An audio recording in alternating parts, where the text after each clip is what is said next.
Lockbox, Chapter 45. Sarah spent the rest of the night going over the vision she had in her own mind. She called Father Seraphim and told him the entire story. That indeed sounds like a vision, Sarah, he told her. You had no control over it because it wasn't a dream. This is not lucid dreaming. You also had nothing with you to anchor you back to your own reality, the lockbox or its key. When he told her these things, she asked him, "What do I make of this vision, then?" He told her, "The phrase Son of Man is a very well recognized prophetic name. You should research more about it." She thanked Father Seraphim. That night she slept fitfully. The next day, a rainy day, she went to Nolan Library. After picking up her usual drink and a breakfast pastry with strawberry filling, Sarah made her way to the top floor of the library, 4 floors up. She walked up the winding wide stairs which passed the cavernous opening off each floor. Once at the top floor, she had a choice among steel bookshelves with tightly packed old-fashioned books, or turn off to the left for the computer stations. At these stations, she could read from the library catalog what she desired online. She chose the former. The intimate turning of pages appealed to Sarah. The hitting of keystrokes or pressing a cursor down could not compare with holding a real book in her hands. And there was a certain privacy to reading a solid book, unconnected to the World Wide Web.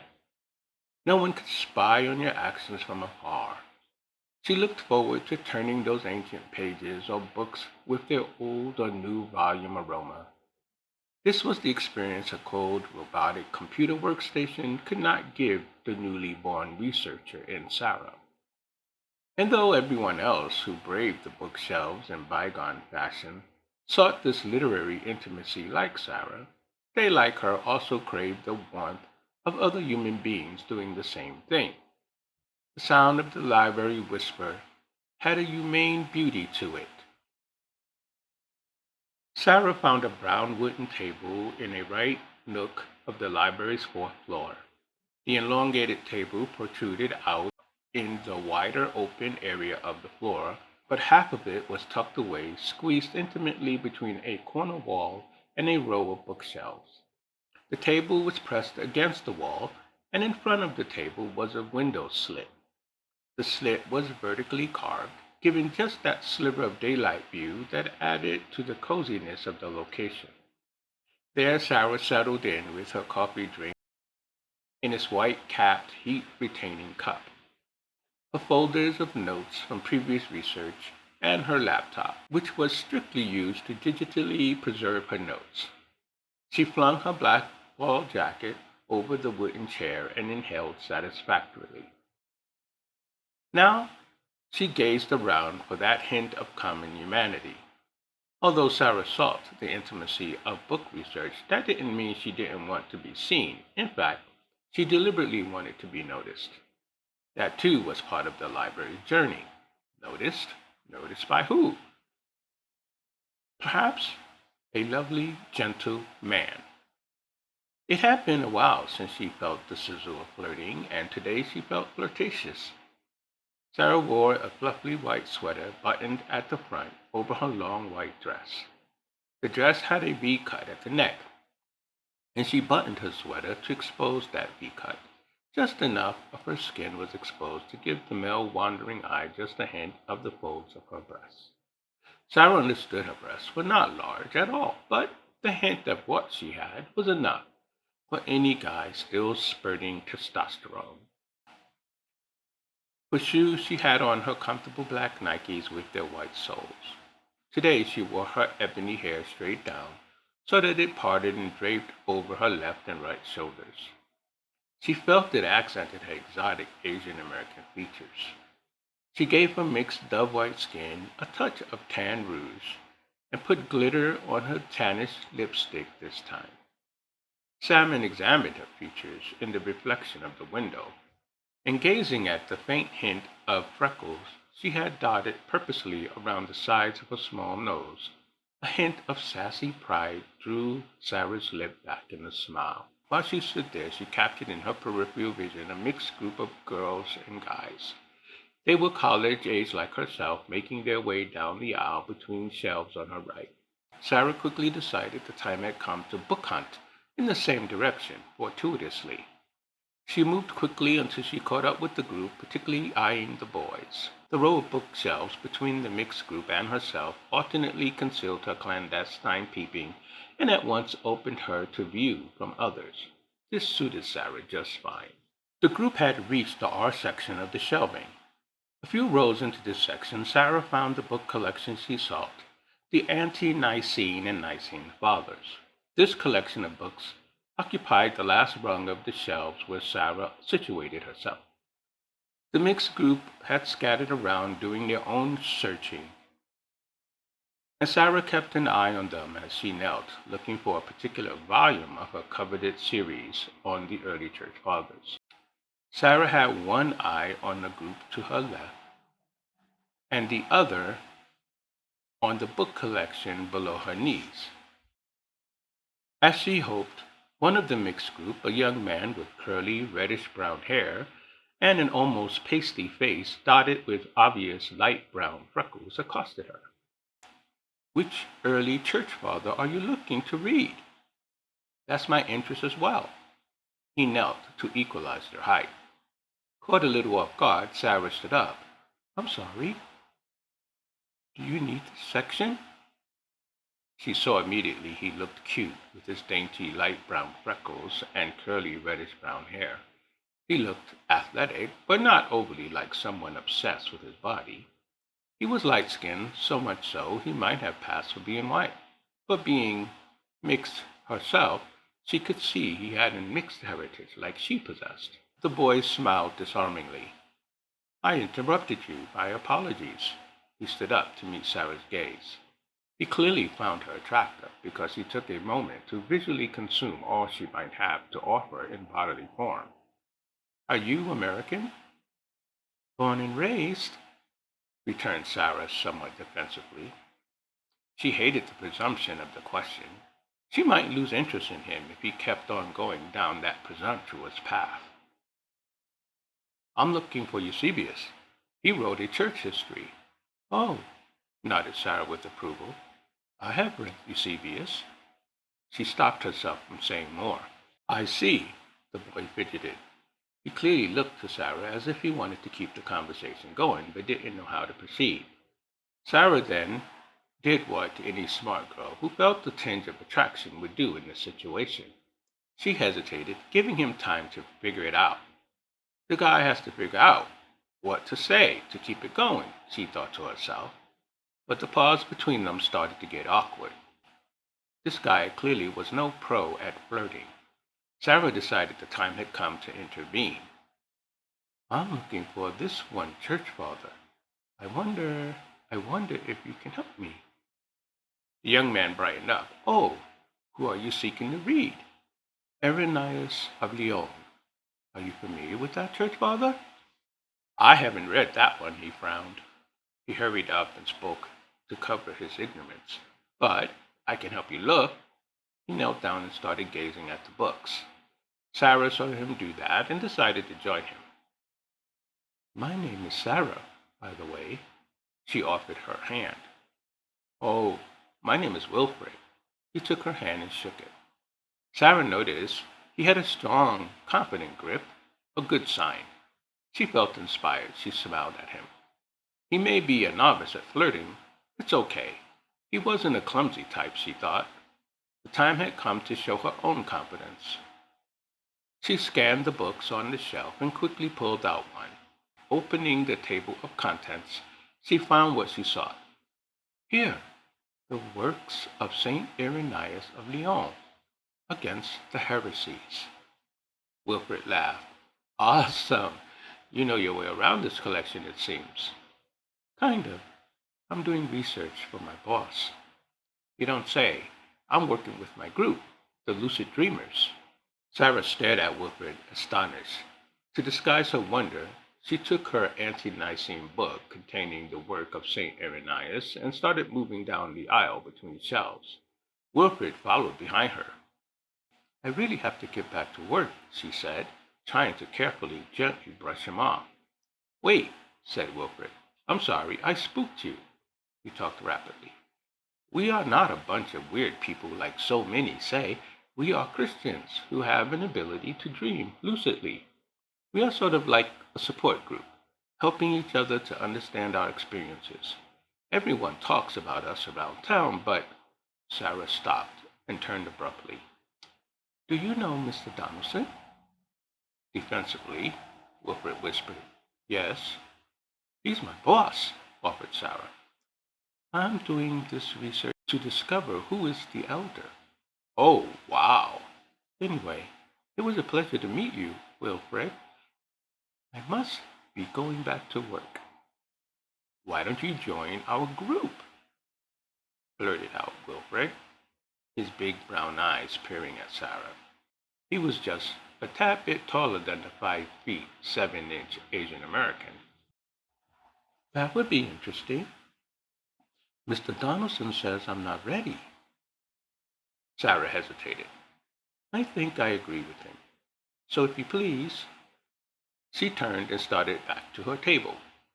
She could feel and hear that Wilfred this time refrained from following her between the two shelves. His retreat made Sara feel good. He had better not press their mutual discovery too far. He could ruin everything if she started to think of him as a weird stalker.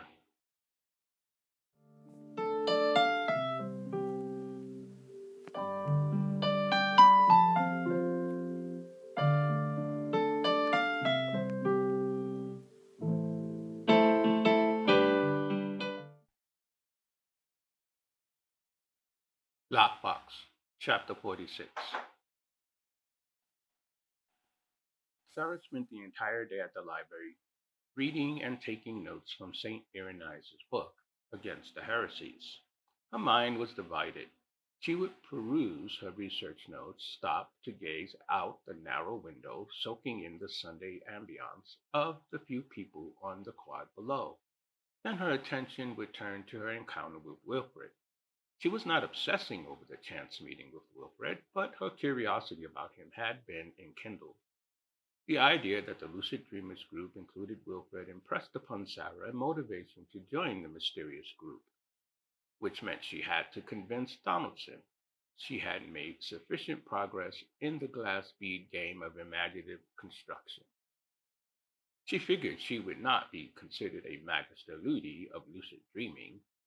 She comprehended she had just begun to use the power to configure the language of metaphor which her subconscious used to conjure realistic likenesses from firing neurons, the file cabinets of conscious memory. In addition, she remained at a loss as to the vision within her dream of the so-called Son of Man. The magnitude of the consciousness which could produce a realism of such a kind, Sarah knew would be far beyond anything she could conjure. She wondered if Donaldson too gave credence to a great consciousness. Without hesitation, Father Seraphim, upon hearing Sarah's description of her most recent mental excursion, called the experience a vision. The title Son of Man demanded powerful attention, he told her, and attend to the meaning of the title Sarah absolutely meant to do. She remembered the moment in her dream when she was with John the Aged, experiencing the conversation between the man Jesus called the Rabbi. Jesus had said, no one has ascended to heaven but he who came down from heaven, that is, the Son of Man who is in heaven. And as Moses lifted the serpent in the wilderness, even so must the Son of Man be lifted up, that whoever believes in him should not perish, but have everlasting life. The idea of ascending to heaven explicably reminded Sara of her dream vision of the floating round slabs of rock and the rising and descending of the lift chairs. The sight of the Son of Man floating on this cloud bedecked rock to an enthroned figure who seemed more ancient than John the Aged loomed large in her remembrance. The song being sung by stars shaped like brilliantly glowing beams was living free in Sara's mind. One like the Son of Man is coming with the clouds of heaven. coming to the Ancient of Days, approaching with the gift of the Spirit of life, and his blood's the key to the kingdom, and the Ancient of Days gives him the dominion because he alone is worthy. His authority he receives with everlasting life to all who believe and have been cleansed in his forgiveness. The Son of Man certainly appeared somewhat differently in her vision than as the song described. Nevertheless, the similarities remained striking to Sarah. One thing became clear to Sarah: the loss of the life giving spirit of the garden paradise. The Son of Man, John the Aged, the Elder, and her mother Jasmine were all intimately connected. Like the spokes to a wheel, each piece of the puzzle led to the center, the lucid dreamers group. It is for this reason Sarah raced to Nolan Library, to the writing of Irenaeus, seeking the key to the title Son of Man. To find the answer would be one more piece to the right she now determined to assert, to join Wilfred and Donaldson's lucid dreamers group. In her research that day, she was led to an Orthodox study Bible. It proved to be very useful. Using its notes, she found out the title Son of Man is used by Jesus 69 times in what the Christians called the New Testament. 69 times? Wow, she thought. She went about the task of categorizing the use of the term and what it meant. Sarah found a curious reference to this phrase which challenged her worldview. She pondered over its meaning and turned it over in her mind from every possible angle. It read, "The Son of Man has power on earth to forgive sins and your bad deeds and thoughts. But how can I prove this to you? Maybe you are thinking it was easy for me to say, your sins are forgiven. Therefore, your sins are forgiven. There's no proof that it really happened. But what if I say to the man, stand up and walk? Then you will be able to see that I really have this power." So Jesus said to the paralyzed man, stand up, take your mat, and go home. Now this was very curious to Sarah. She remembered she brought her silver key with her, the one to the lockbox. It had become her anchor to her reality. She needed to know the answer to this Son of Man question. So like every college student studying hard in the library, she decided the time had come to take a nap, right there and then. She was a lucid dreamer. She had control. This she had the confidence to believe. It felt a little risky to do it at her table in the public university library, but her location sat in a fairly private nook. The library was sparsely attended on the fourth floor. Sarah took the silver key out of her backpack and grasped it in her hand. She folded her arms on the table and laid her head in the crevice of her folded arms, a very common sleeping posture for hard studying college students. No one would suspect what she was doing. Then she closed her eyes. She whispered, counting in a low voice, 1, 2, 3, 4, 5, and with an exhale saying, Chokma. Then Sarah departed from the library. Sarah found herself standing with Aristian again, dreaming she stood outside John's domus. Aristian smiled at her. Chokma, you're back. Yes, I have questions. She knew fully she was dreaming, holding firmly the silver key in her hand, anchoring her to the library. She had arrived in Ephesus on a bright, cloudless day.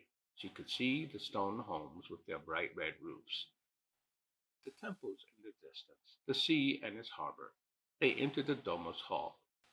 It was exactly as Sarah remembered it in prior dreams. Its low walls formed a shaded walkway from the sun.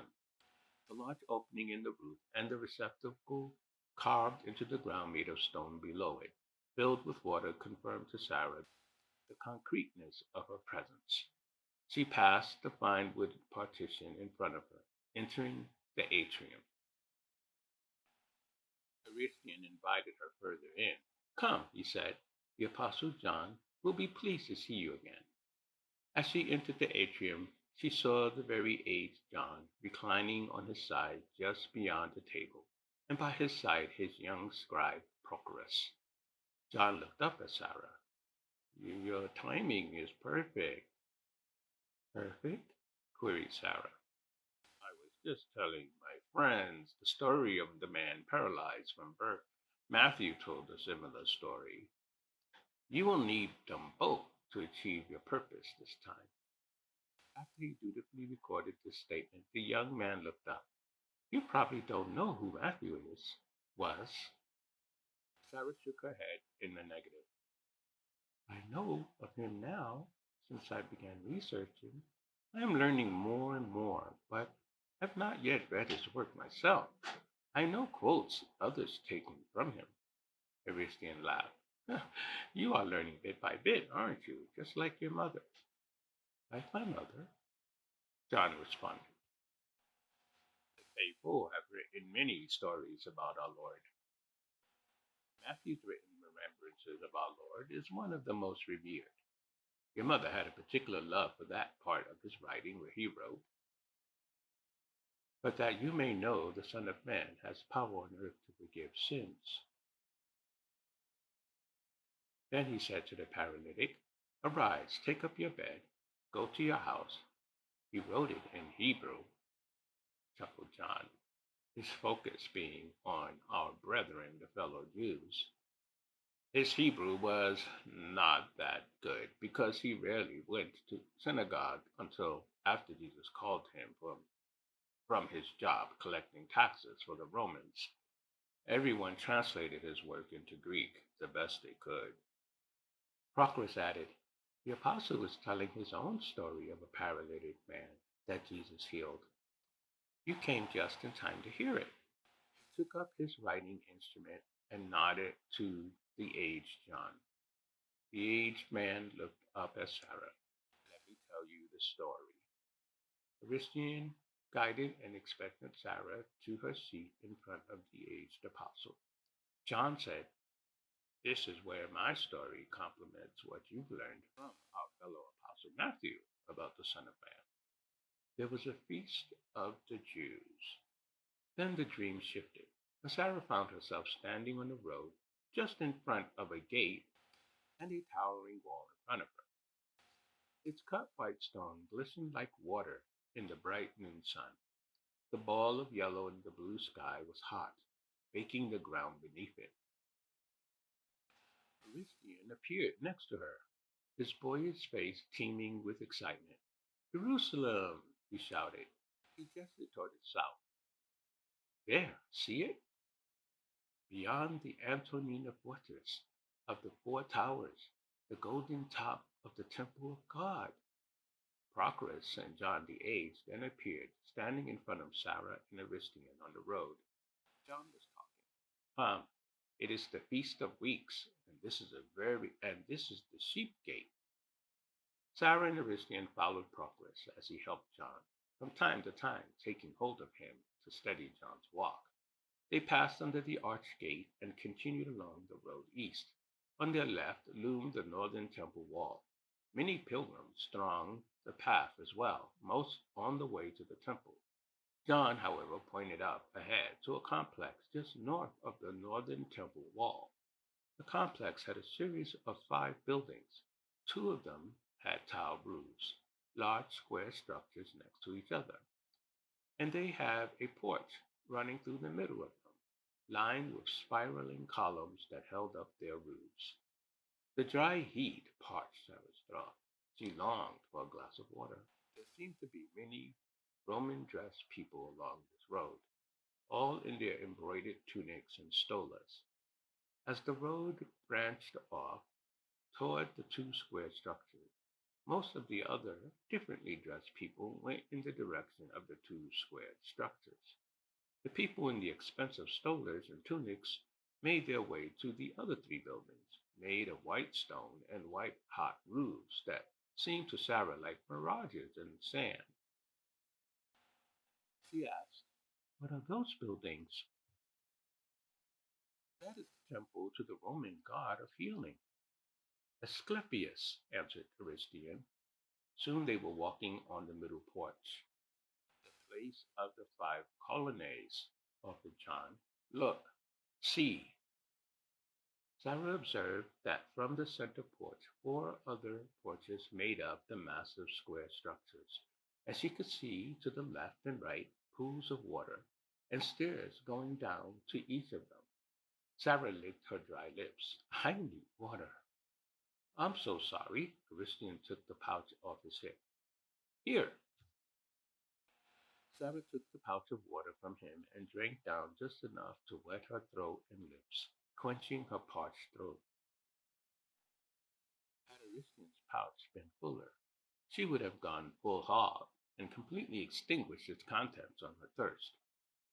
Now they traversed some stone stairs to a lower level, coming out where long steps led down to the pool of water. John and Prochorus stopped. John pointed below. There, the pool of Bethesda, it is called in Hebrew.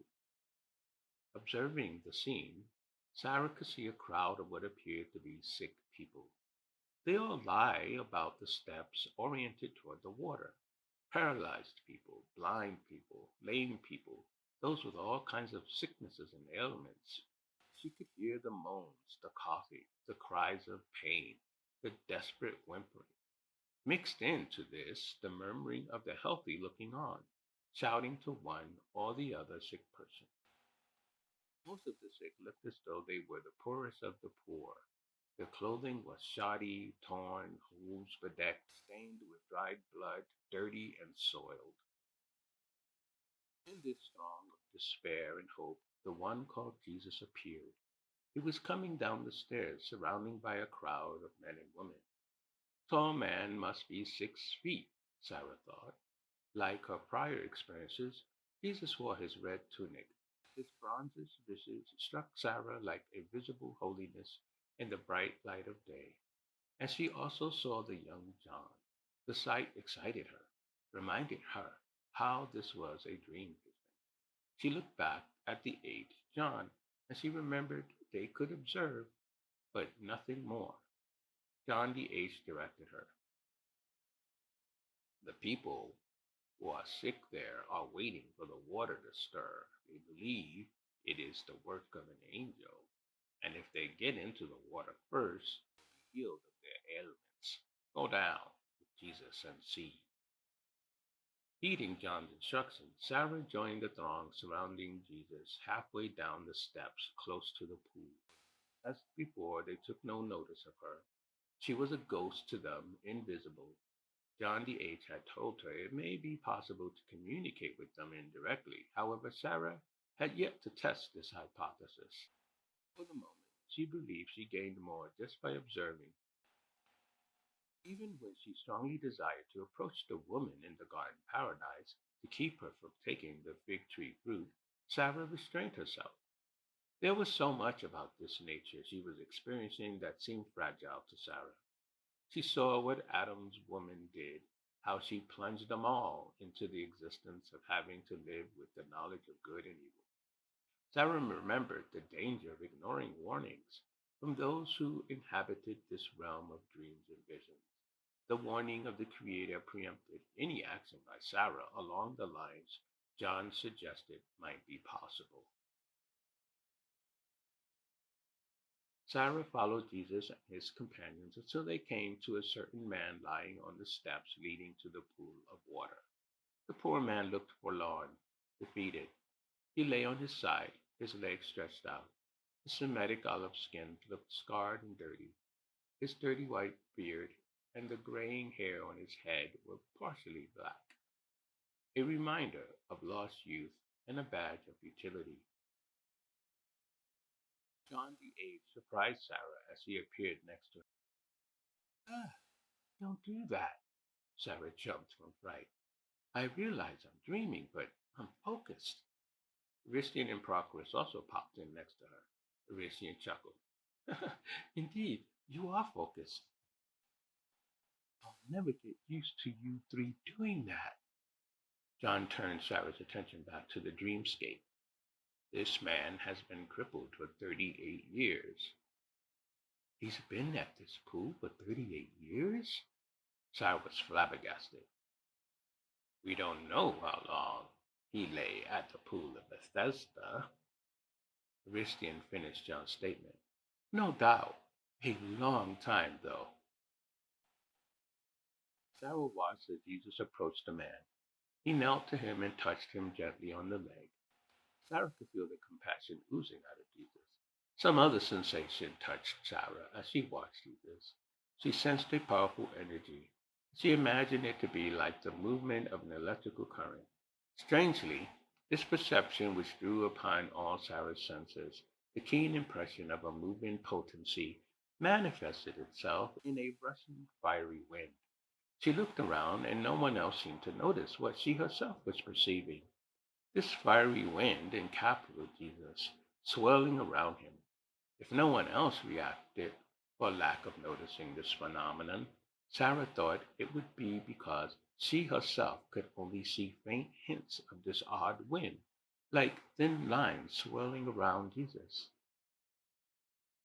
This is a very rare privilege, answered John the Aged, standing behind her. What is it? She asked. A physical image of the life-giving spirit. Sarah put her hand to her mouth and gave a wondrous sigh. The life-giving spirit. She blinked and looked back at Jesus. By that time, however, the vision had disappeared. Now she just saw Jesus kneeling by the crippled man. And Jesus spoke to the man. Do you want to be made well? The question excited Sarah. She wanted to shout, Of course! The sick man demurred. I've been in this state a long time, my entire adult life, sir. I have no man to put me into the pool when the water is stirred up, but while I am coming, another steps down before me. Sarah tugged urgently on Aristian's arm. Why doesn't he just say yes? Aristian leaned into Sarah and whispered. He said he has been in this state his entire life. What kind of life could he build if he's healed? What does he know how to do? What would be his place in the community? Thinking this through, Sarah began to wonder, then why is Jesus doing this, changing his life so drastically at such an advanced age? And before Aristian could answer, Jesus stood up. He commanded the crippled man, Rise, take up your bed and walk. Then it happened again. The faint hint of blowing fiery wind picked up. Sarah could see faint hints of the wind. Again, like thin lines swirling around Jesus. The wind, like a moving twister, slid over to engulf the man. It whirled around him. Sarah looked around once again. No one else seemed to notice the visual phenomenon. John the Aged said she had been given a privilege, and she wondered why. Then the man brightened up, as if new health had entered his bones. He stood up instantly, knelt, rolled up his bed, picked it up, and started walking, carrying his mat with him. Everything blurred for Sarah after that. She found she was standing in a very busy thoroughfare. A crowd of people busied themselves moving along the pathway. Someone from the crowd shouted, It is not lawful for you to carry your bed. It is a Sabbath. Pulled out of her wonder, it occurred to Sarah that Jesus and his followers had vanished. She was not standing in the pool area. Instead, she had been moved somewhere near the large building with the golden roof. She remembered Aristian had called it the temple.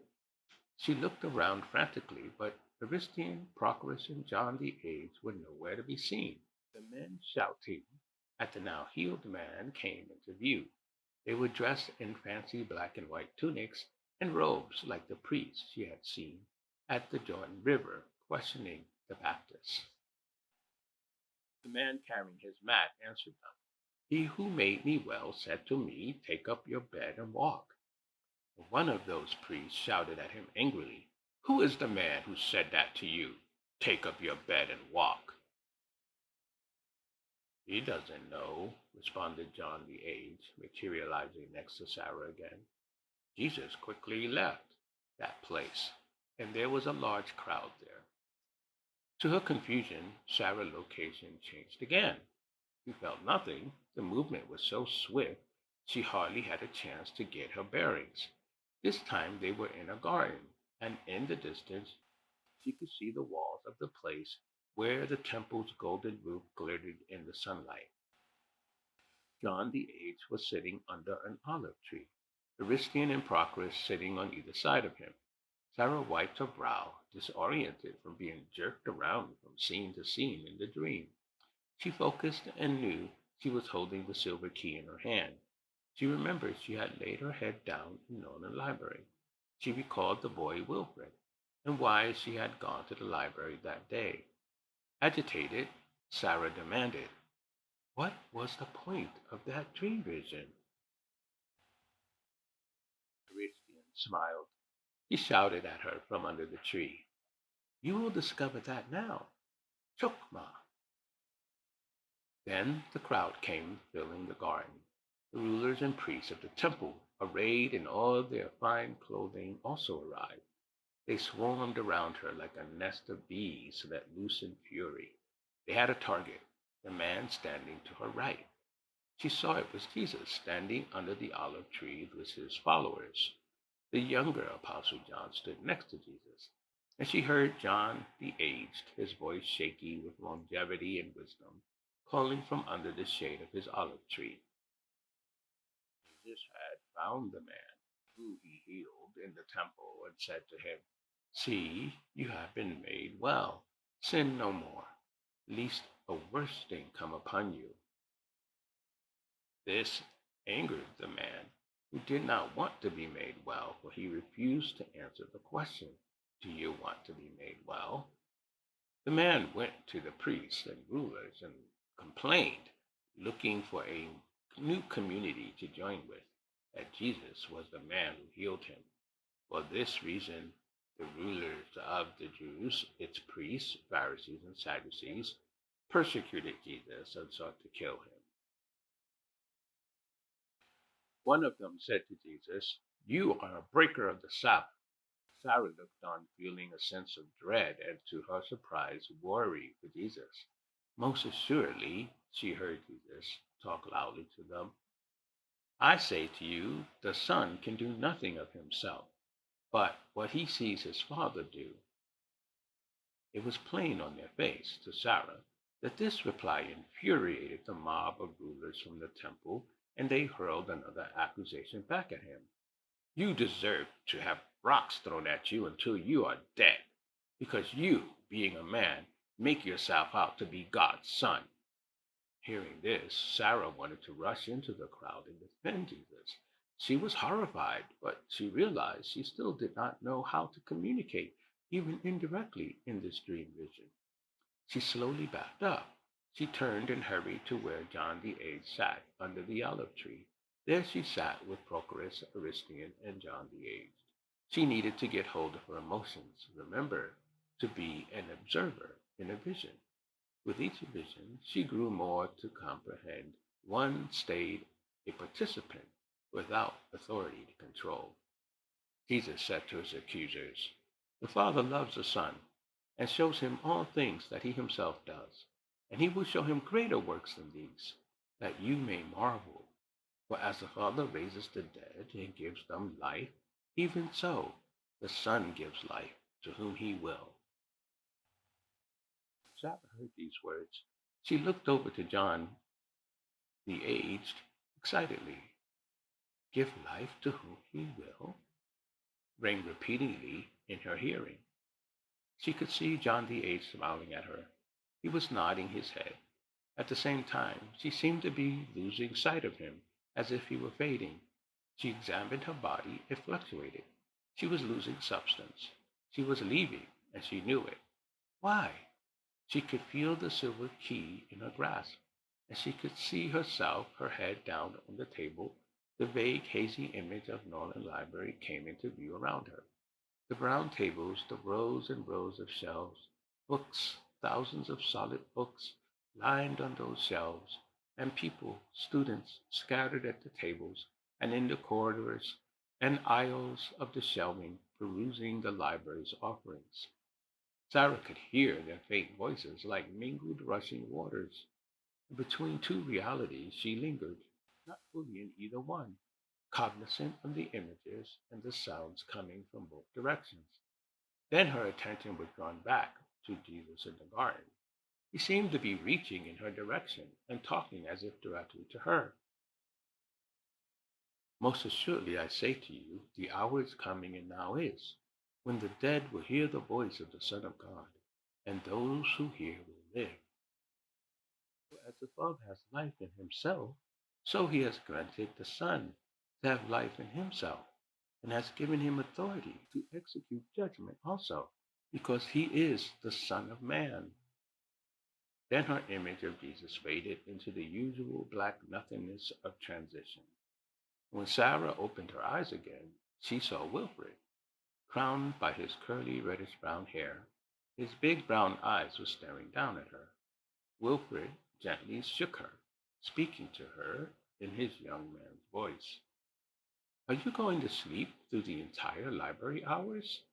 He smiled at Sarah as she slowly lifted her head from the folds of her arms. He continued, I brought you something. He handed her a piece of paper. The Lucid Dreamers group meets every Thursday night, 7 p.m. I hope to see you there at the next meeting in a week. He gave her a big grin, exposing his beautiful white teeth. Then he turned and left, walking down the aisle away from her table, turning left among the sea of brown tables in front of him and the bookshelves as his background. Sarah's eyes were on him, watching him make progress out the cavernous opening to the stairs leading down to the main floor. He stopped at the top of the stairs and looked back at the staring Sarah. He couldn't tell if her expression spoke of a positive curiosity or annoyance that he dared to shake her awake. Perhaps he thought she had been having an enjoyable dream. Sheepishly, he waved at Sarah. When she didn't change her posture the way back, he started down the stairs, wondering if he blew it.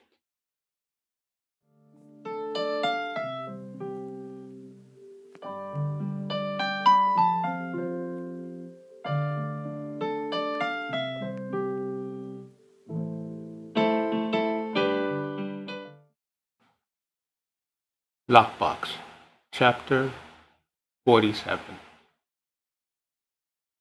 OMG, he was so cute, shouted Sarah into her cell phone. She had been home in her trailer for some time. Hardly an hour had passed before she felt compelled to call Rhonda and tell her about Wilfred. I'm definitely going to that meeting next week. The teapot on the stove sounded its whistle, and Sarah took it off. She took a salted caramel tea bag, her favorite, and put it in her white mug. Then she poured the hot water in the cup. She sweetened the tea with honey, stirred her brew, and took it over to the kitchen table. Sitting down, Sarah continued talking to Rhonda. He acted very bold in the end. He must have been desperate. Do you think? You are gorgeous, replied Rhonda over the phone's loudspeaker. I was wondering when some guy will finally recognize you and all you have to offer. You are the most attractive girl I know. You are humble and intelligent. What guy wouldn't be drawn to your mind?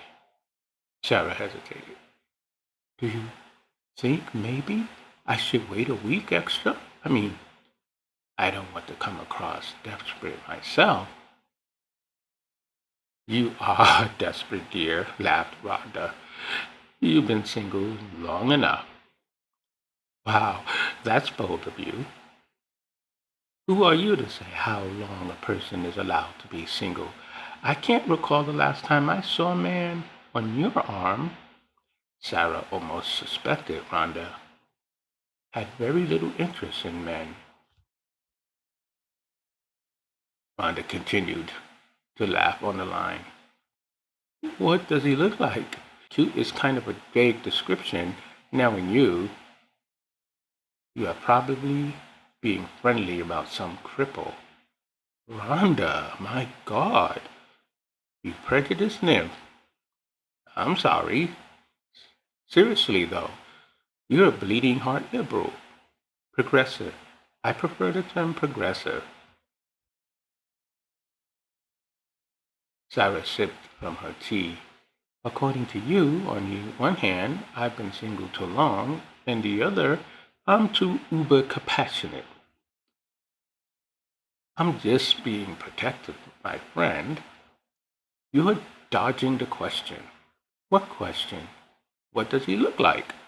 He's cute. He's so cute. Yeah, and Sarah then burst into an excited description of Wilfred. A light-skinned young man with curly reddish-brown hair, brown freckles over his angelic baby face. Angel? You said like an angel? Rhonda sounded floored by Sarah's description. You asked for a detailed description, so I'm giving it to you. He must be athletic. He has a well-tuned body and such a gorgeous, disarming smile. He's not bossy, for sure. I could tell he had a thing for me. He looked me over good. He fidgeted a lot. He wasn't aggressive, but he clearly wanted to keep our meeting going. Sarah laughed. He didn't know how to proceed, so I needed to help him play some of his cards correctly. Thought Rhonda. That might be a mistake. A mistake? Helping him out. Oh, girl, please. Sarah exhaled a long sigh into the phone. I did what any smart girl would do, feeling the mutual attraction. I offered him to help me find a book on the shelf. And he heartily agreed, no doubt. Men, so pliable. They don't realize women play them really well. And they think they are so manly. Oh, listen to Miss Grumpy. How do you know so much about men? Girl, do you know how often they hit on me? Anyway, after that, he brightened up and became very helpful, although I made a point of finding the book myself. Just to make it clear, I'm no dipsy beauty. When we shook hands, he had a confident grip, though he was clearly a novice at flirting. Ronald chuckled. You are the expert? No, but I'm the female in this scenario. Oh, that natural advantage of the female intuition. Go on. It's a trained intuition.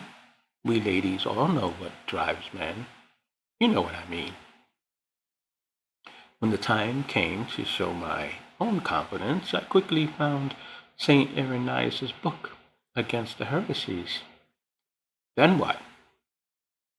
I quickly ended the conversation and started to walk away.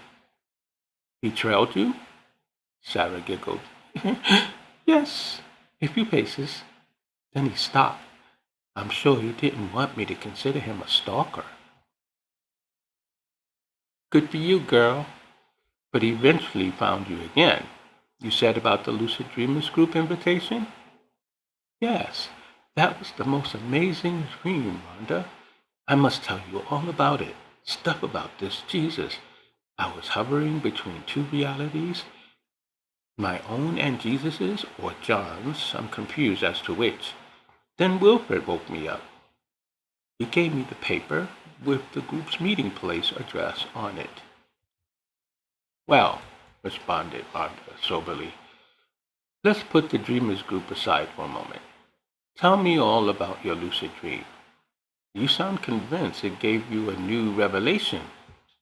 Sarah answered in an ominous tone. I now know what the phrase Son of Man means. The result of the inexplicable dream I had combined with a vision right afterward. Jesus used this term many times. While it refers to Jesus' humanity, it also refers to his prophetic nature, as John the Age would term it. I could have told you all that without any dreams or visions, retorted Rhonda. Maybe you could have, but I don't think I would have been receptive. There are some things only direct experience can reveal. Father Seraphim once told me the best theology is lived theology. I suppose, in some sense, that is what my dreams and visions are.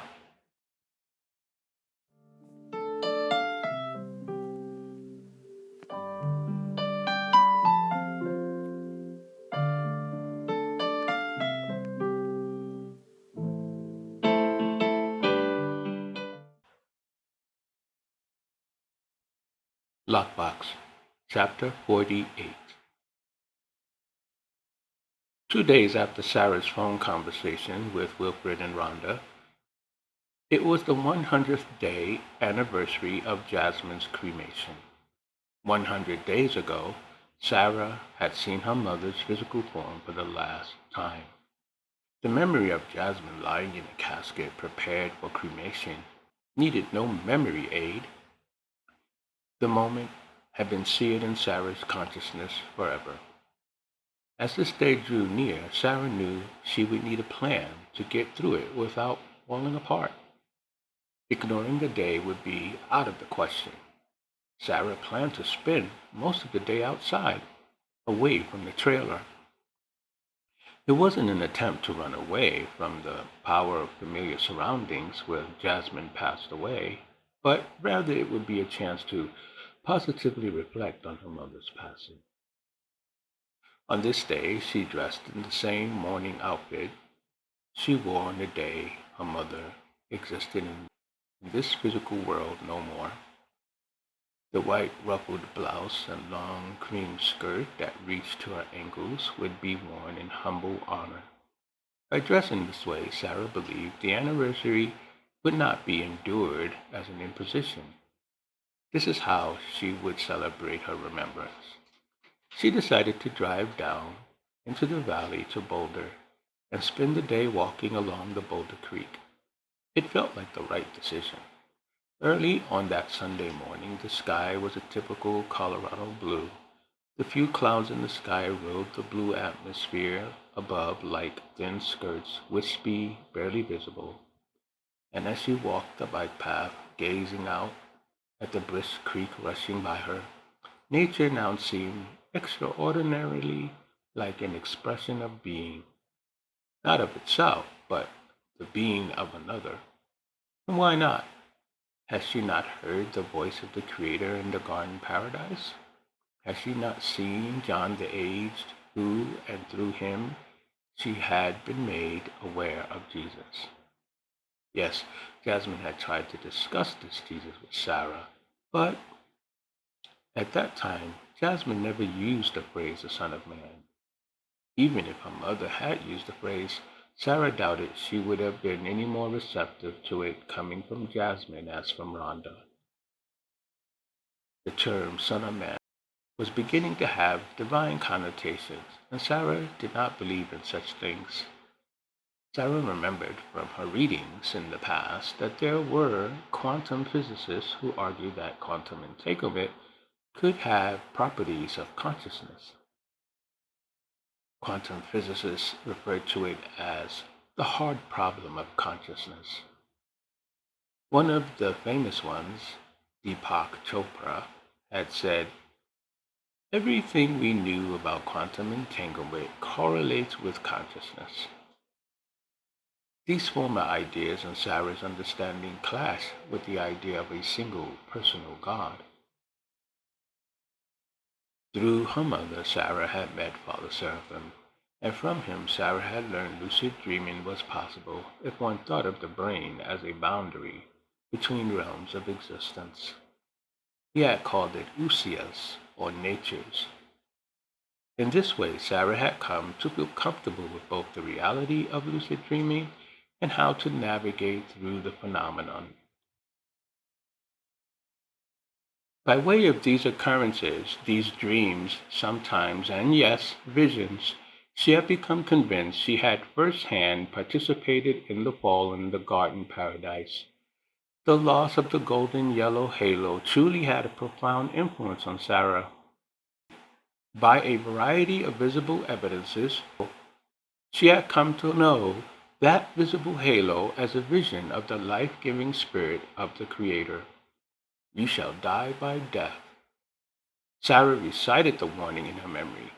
She told herself she had never even imagined such things, and in fact she hadn't even had a grid for such knowledge about the Creator, the fall, the life-giving Spirit.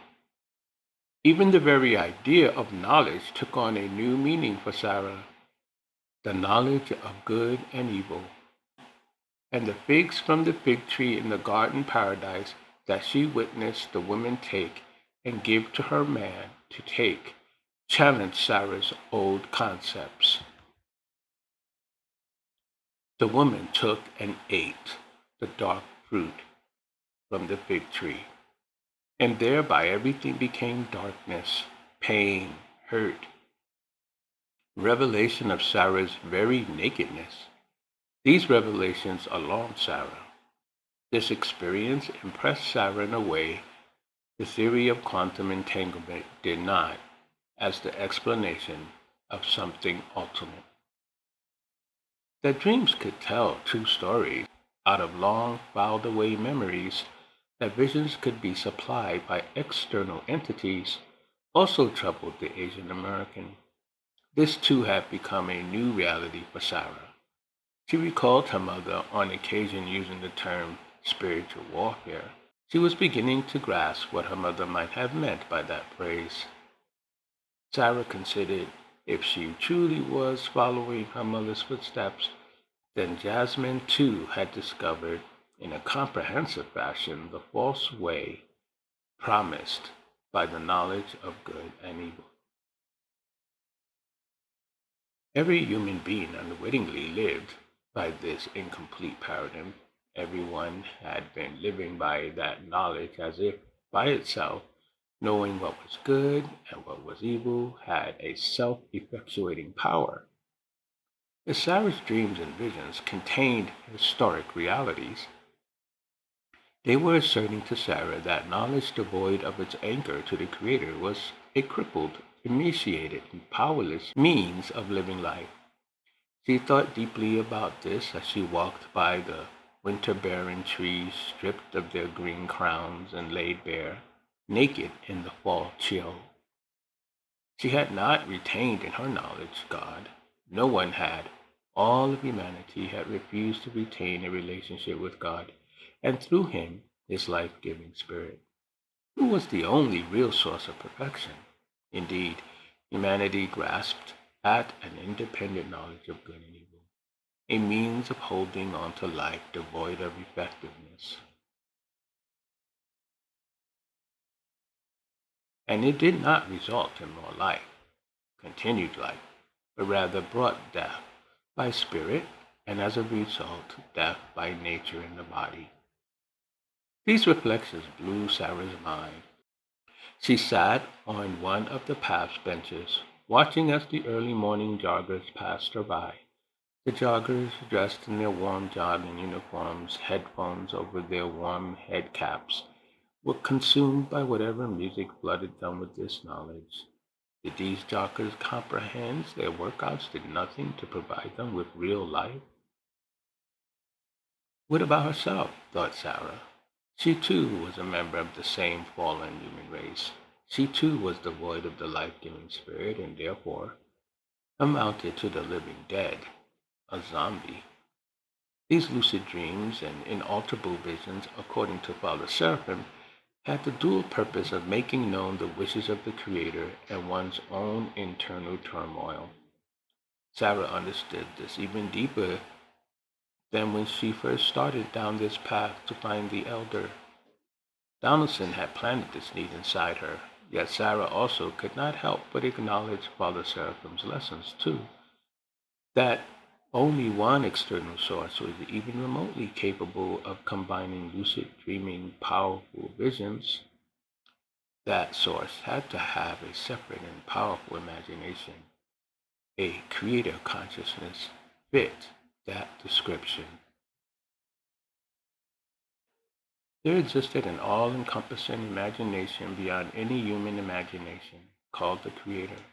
Every consciousness owed its being to this consciousness, every imagination to this imagination, every dream to this first dreamer, the one she had never bothered to have any knowledge of, even though all nature spoke of him. And how did she know? Her mother, Jasmine, she had left her the lockbox, a concrete messenger of her experiences. Here, too, Donaldson's need had been the catalyst. Sara considered if she was indeed following in her mother's footsteps, then Jasmine's relationship with Donaldson had to be far more intertwined than Sara ever suspected. But how intertwined? Why was Donaldson so willing to fund Sara's discoveries? Did he also experience the fall, learned of the departure of the life-giving spirit, and knew the horror of being exposed and naked? How did he handle this revelation of his very own reality, as Sara felt she was now engaged in? The real life was not just lived materially as she and her mother had once happily lived. That life, Jasmine had come to know and wanted to correct in her daughter, was merely derivative. This possibility of her mother's tormenting guilt brought back the memory of her mother's cremation, the day of her cremation. That day had darkened Sara's soul, the depths of dark dawn of that Sunday. She now understood not only as an emotional rupture, but a consequence of evil unleashed. Sara Channing, she said her name to herself. She stood up from her bench and started again along the snaking bike and walking path. You are Asian American, she whispered to herself.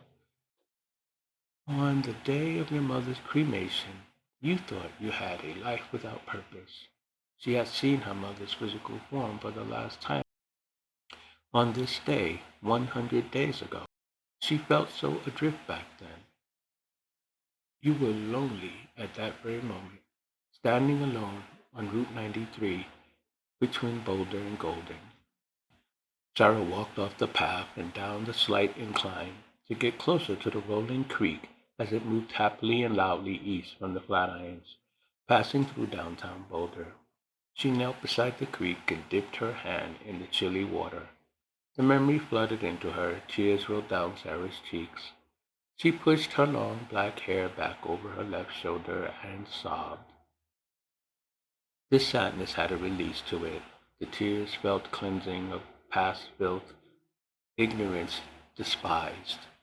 Inside this catharsis, Sara found a certain renewal as she looked down at her clothing and let the chilled creek water rush around her hand. Sara let go of depression. She would not mourn her mother. Instead, she would mourn the death of an old life with an old system of belief. The nausea Sara felt back then, she felt again. This nauseous feeling had entirely different reasons. This time, she did not empty her gut at the loss of her mother. This time, the tears that rolled down her face were mingled with her horrible revelation she could be lost herself. She could be swept away in a void of self-deception, torn from the Creator and separated from His life-giving Spirit forever. This mattered to Sara in a way it didn't when she began this journey. Jasmine Channing had passed away because Adam died by death. Her mother was created at this very day, 100 days ago today, because Eve died by death. The reality of that furnace raging against her mother's flesh, eliminating her forever from recovery because she had come into this vicarious reality devoid of the life-giving spirit too, ripped great tracts of tears from Sara's soul. She flashed back to that day in her mind. Sara, watching her mother lying in the casket. Sara never sat down. No sermon was given.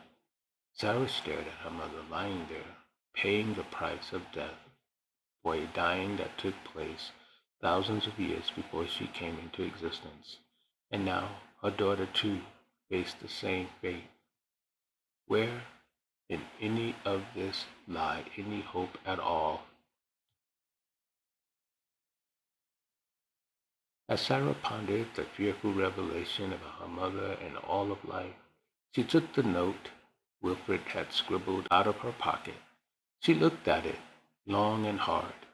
The Lucid Dreamers Group. It had the meeting time and the location where they would meet next. Donaldson had said that I wasn't ready for this group. Sara realized she had yet to develop the dream vision skill to discern fully the difference between a dreamscape from the walking life. She understood if she misstepped, she could trap herself in a mirror of some imagination. Richtian had warned her of the possibility. Sara thought this was what Donaldson feared, that she would be lost in the corridor of dreams if she prematurely joined the group, who supposedly were far more advanced than she.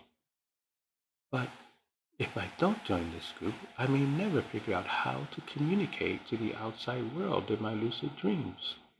I need to do this to finish my mother's journey. Somehow Sara knew she needed to see how lucid dreaming in the group worked, and the only people who could give her knowledge were the advanced lucid dreamers themselves.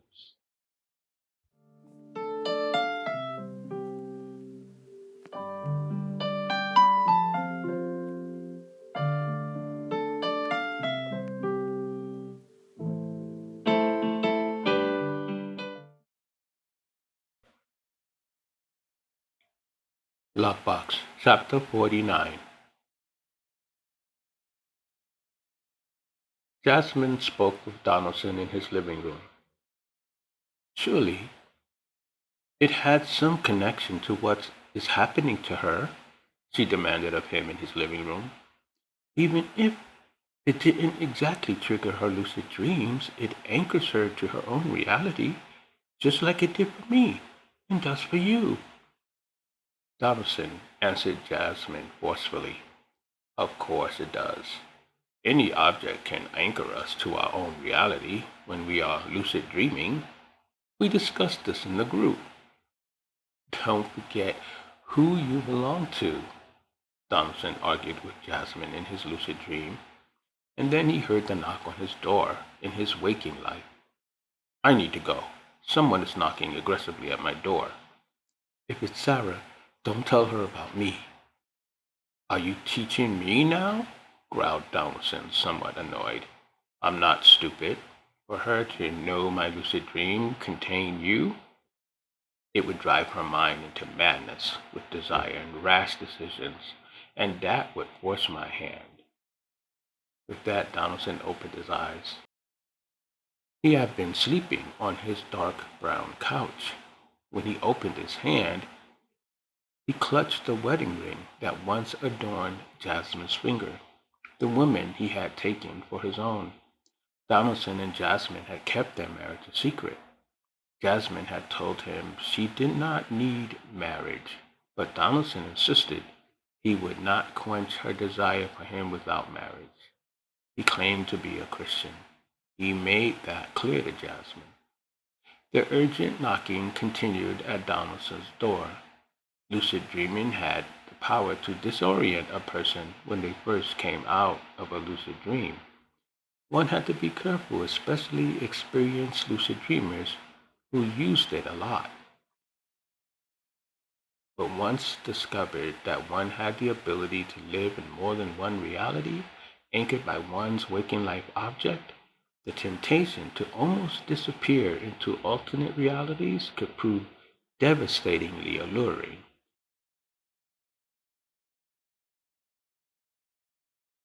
Donaldson took a few seconds to reorient himself. He scanned his living room, taking stock again of its ambiance. The living room had a brown interior motif.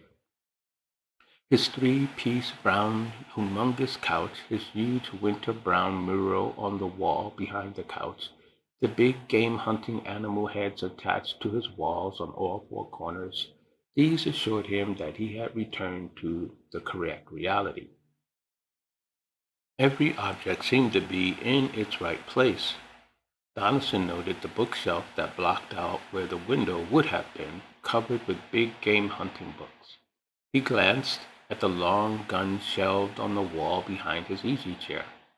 Each reclaimed for him his terrestrial foundation. Assured, he stood up and headed into the hall to answer the rattling door. First, he detoured into his bedroom with his king-size bed dominating most of the space. He hurried over to the large brown dresser drawer off to the bedside. Next to the dresser was a sliding door walk-in closet.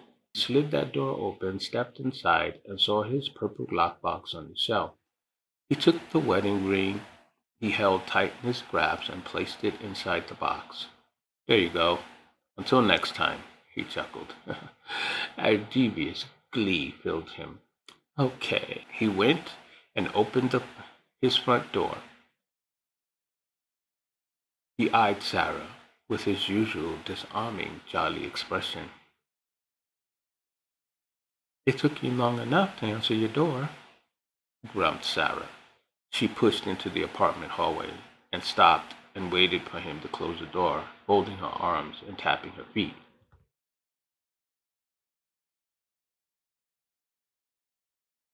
Sara was quite aware that Donaldson outmatched her in height and weight.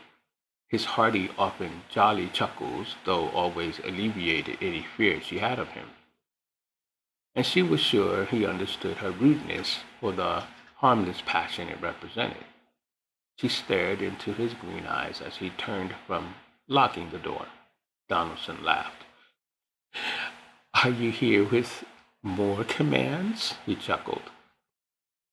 His childlike laughter, small lips absorbed by his big cheeks, made it impossible for Sara to remain fiery. I'm desperate, she answered. Yes, I see that. Come on, I will put on some tea.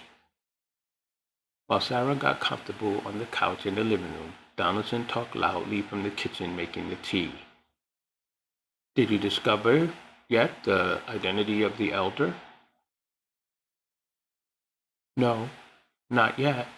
I mean, I'm combing through every ancient source I can find. My hope is that this person called Saint Irenaeus will hold the key to who the elder might be. He's not Aristian, nor Prochorus. And John the Aged? I'm not too sure there either. He's definitely not Jesus. Definitely not Jesus. Donaldson appeared in the living room with two white saucers and cups filled with hot tea. He handed one to Sara. This is vanilla chai black tea. It's blended with spices, sweet and spicy. Sara took the cup of tea with its saucer. There was a TV tray standing near the couch, and she used it to place her drink on. She inhaled the thin, hot steam rising from the tea in the cup, its chai aroma soothing her nerves. It's salted caramel black tea for me, continued Donaldson as he sat into his large reclining chair. The end table next to it provided a comfortable reach where he set his teacup. I like that hint on my tongue of saltiness and caramel. Yum! He sniffed the aroma. Heaven's memory. Almost. Sara got quickly to the point, her dark eyes narrowing at Donaldson. I need to join your lucid dreamers group. There could be no delay. You really believe you are ready? I do. Have you have you learned to direct the content of your dreams? Well, I'm not sure. The question stumped Sara. She thought she had developed the skill. I know how to anchor myself to our reality. Donaldson sighed and shook his head. Until you know how to direct the content of a lucid dream, you are not ready for our group. It could be very dangerous, not only to you, but to us as well. But if I don't join your group, I won't be able to see. She stopped herself. She must not use Wilfred as her ticket to get in the group. Then Donaldson would not trust her experiences. Curious, Donaldson asked, you won't be able to see what? Sara groped for an answer. Seeing Sarah hesitate, Donaldson jumped in. Look, I know how frustrating all this can be. It took a long while for me to truly master being a skilled lucid dreamer. Tell me about the nature of your dreams, not just the content. What's going on? Sarah sighed. The urge to get a lucid dream partner relentlessly itched her insides. She needed assistance in a direct way, she thought. She needed to speed up the process. My very life depends on me mastering the skills quickly, Donaldson. Why? Why do you have to develop your ability quickly? Because I need to know if I will die like my mother. Die like your mother? Like Jasmine? Donaldson's green eyes squinted at Sara. I saw the fall of Adam and the woman. Donaldson nodded. Good, very good. Jasmine was there too. But the life-giving spirit left me. Yes, no great loss. No great loss? What do you mean? Doesn't it tell you I need to learn quickly to get it back? Donaldson took up his tea and sipped it slowly. Then he slowly placed the teacup back on the end table next to his easy chair. The languid, unconcerned motions of Donaldson irritated Sara. How could he be so nonchalant? This was about dying the death, and physical death from death, and the knowledge of good and evil. Wasn't he aware of this disaster? This big fat man didn't respect her fear, thought Sara. She puffed her cheeks full of air and held it for a second, tight. What is the matter with you? Not only am I in danger, not only did my mother experience the loss of the life-giving spirit, but it's the fate of every single person descended from Adam and the woman. Sara was shouting at this point. Donaldson chuckled. He couldn't help himself. Yes, you are very correct, Sara. The fate of everyone is riding on understanding the consequences of losing the life-giving spirit. You are not going to solve your problem by rushing headlong like a bull in a china shop until you break yourself. What was your relationship with my mother? Asked Sara suddenly. You know things. Growing stern, Donaldson shot back. My relationship with Jasmine? That's not a topic relevant to your appointed task at the moment. You gave me this job, offering to pay me a $65,000 annual salary, an unheard of amount for a cashier. Someone with absolutely no experience in historical research, someone who's not a Christian like you claim to be, and you told me that my mother would have wanted me to have this task. Sara paused, considering Donaldson's careful silence. I think that makes the topic very relevant. Donaldson looked away from Sara, focusing on the row of books on the shelves near where there used to be a window.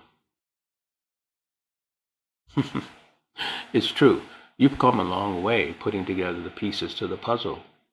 Regardless, you have not yet achieved full revelation. Your ego is still too weak a force. Until you fully understand what part of you is you, you are a danger to yourself. Knowing anything about my relationship or non-relationship to Jasmine is a red herring. Let's say I knew enough about Jasmine to give you a job that belongs to you because of Jasmine. Why? Why does it belong to me? I'm not a believer in your Jesus. Yes, I have had visions of him, visions of his era. That is not going to make me a believer. You died. You experienced it, responded Donaldson. Yes, Sara said angrily. It was real. I saw my nakedness. I saw that my mother died because she lost the life-giving spirit. I saw the garden paradise come apart before my eyes in a vision, and all of which only make knowing my mother's fate more pressing. You keep saying vision. Why? Asked Donaldson. Because I can't control that part of my dreams. They just happen to me. Father Seraphim told me it's because a dream comes from within, but a vision is external to consciousness. Ah, Donaldson tilted his large finger.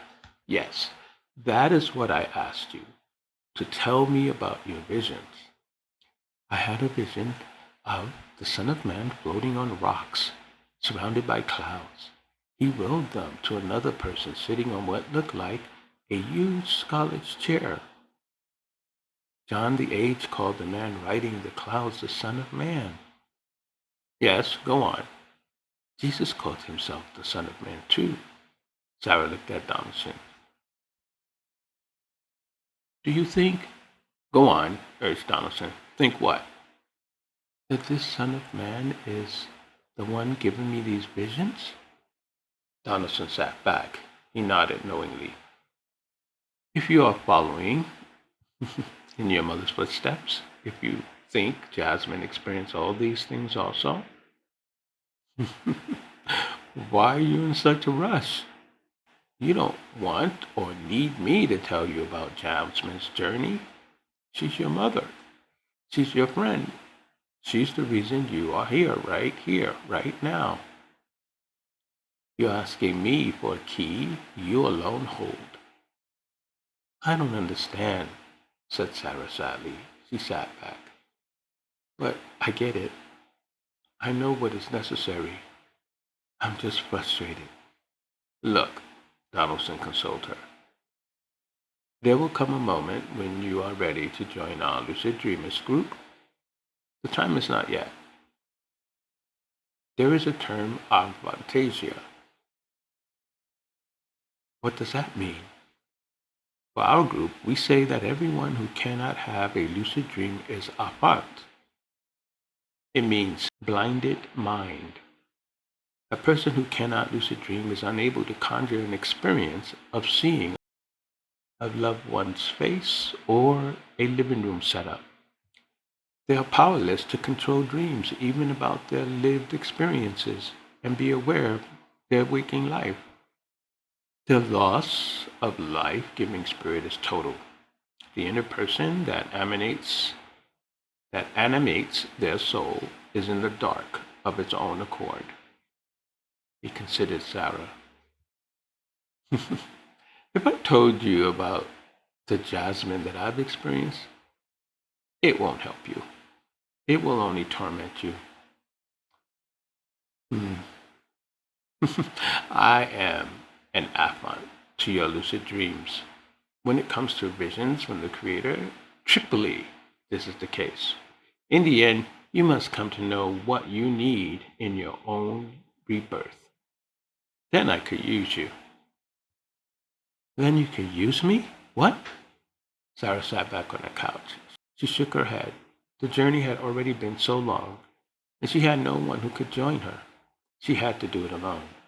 Sure, Aristian helped. Prochorus and John the Age guided her in their reality, but if she had to do the crucial part alone, overcome the loss of the life-giving spirit, Sara felt she was lost. I know what you are thinking, Sara. You are not alone. Donaldson stood up and walked over to her, touching her knee with his hand. I am here to help. If you have questions, I am here. Rhonda is helping you, right? Sara acknowledged this truth with a nod. And you also have Father Seraphim to guide you. I say that makes it quite a team. Remember, the visions, because you can't control them, that makes them a guide also. Yes, moaned Sara. A guide to what? Unfortunately, prophecy is a class I failed a long time ago. That is for you to discover. It led you to the garden paradise. The nature and meaning of the fall. He looked at the clock on his kitchen wall. The hour in mid-hands had almost struck midnight. It's late. I think you should think about all we've said tonight. Let the visions guide you. In the end, any decisions about them are yours. Don't you agree? In time, you will convince me you are ready. Sarah stood up. By the time I figure who this elder might be, I have a feeling you will have no choice but to allow me in the lucid dreamers group. I am also confident I will have no choice.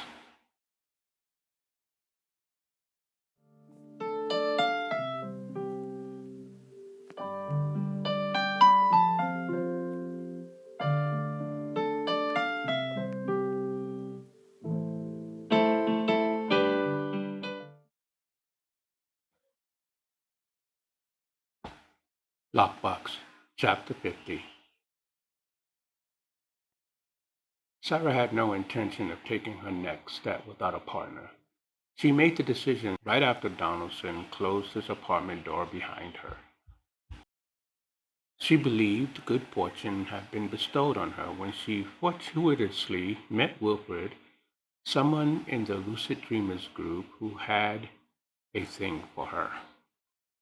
She had a very strong idea exactly where she might run into him again without attending a meeting of the Lucid Dreamers group.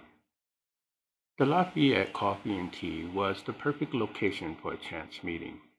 There, all the young college-age locals went to fraternize, relax, and even display their coolness. The small-town mom-and-pop establishment fit the image of rogue or independence the young crowd needed and longed for. Sarah suspected if she paid enough visits to Angelica's coffee place, Wilfred would eventually show up. She could also avoid the stalker label.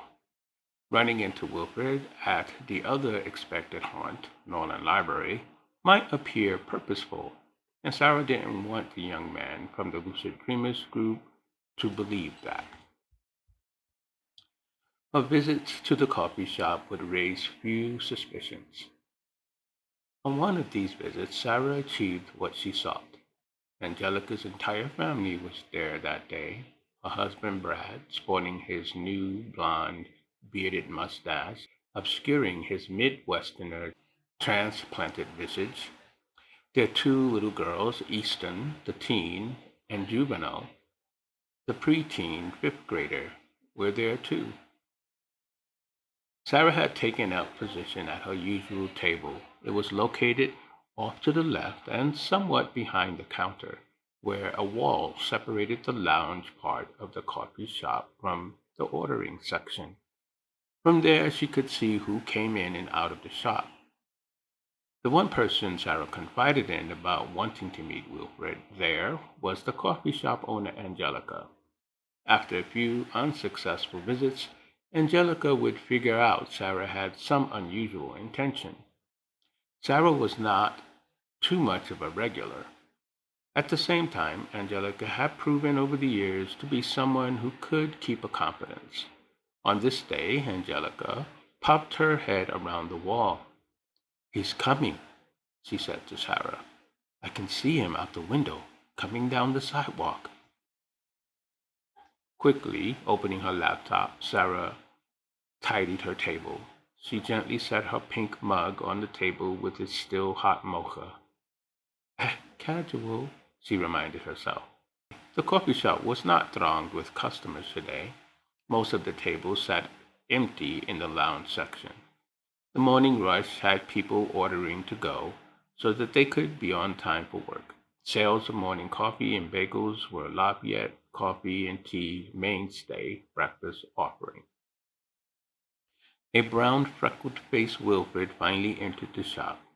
He was appropriately bundled against the chill outside in a black coat down to the waist and a pair of black jeans. Easton bounded up to the counter with a big smile, eager to greet Wilfred. "Hey!" She wore a large brown skirt today, extended beyond her work apron, and a light brown blouse. Easton was a creative and a bit of a shy rebel. Easton was a creative and a bit of a shy rebel. While she didn't go the whole way to dress punk, you could tell her style of attire was not conventional. Wilfred liked her and often wondered how he would act toward her if she were just a little older. Yo, Easton, what's going on? Easton, not much. Helping out the parents this morning. Oh, that's coolly unnatural for you, grinned Wilfred. No classes today? Nah, I'm remote today, which I'm totally glad for, man. Mr. Atchison is not Brat. I get it. I never had Mr. Atchison when I attended Lafayette High. Wilfred looked over the blackboard on the wall behind the counter. I think I'll take a chai tea this morning. Skim milk, please. And one of those delicious everything bagels. Easton froze, focusing on Wilfred for a brief, quiet second. Wilfred smiled awkwardly. He felt like he should be responding to her pause with some verbal repartee, but he had nothing else to say fitting her focus. Anything on the bagel? Asked Easton finally, as she pulled herself out of whatever she was visualizing about Wilfred. Sometimes you want to tell an attraction more than you can bring yourself to tell them. And this is, on some level, what Easton was imagining. If he only knew all the hope she wanted to spring on him, she felt too embarrassed to do such a thing and began to fill his order. Butter? Yeah, that will do just fine. Easton happily went about gathering Wilfred's order. Angelica then approached from around the corner. Anything, any strange things happening in your group these days? Every day is strange with my group, he laughed. Responding with a friendly chuckle, Angelica gestured toward the lounge area. Sara thinks you guys are strange too. She's over there, pointing toward the area where Sara was seated, hidden by the wall, working on some research, she said, about your group. Really? Wilfred looked in the direction curiously. Why don't you go over there and say hello? Queried Angelica temptingly. I'm sure she might be interested in asking you some questions about your lucid dreamers group. You guys are Christians, right? Yeah, of course, Christian. You know that, Angelica. What are you up to? Who, me?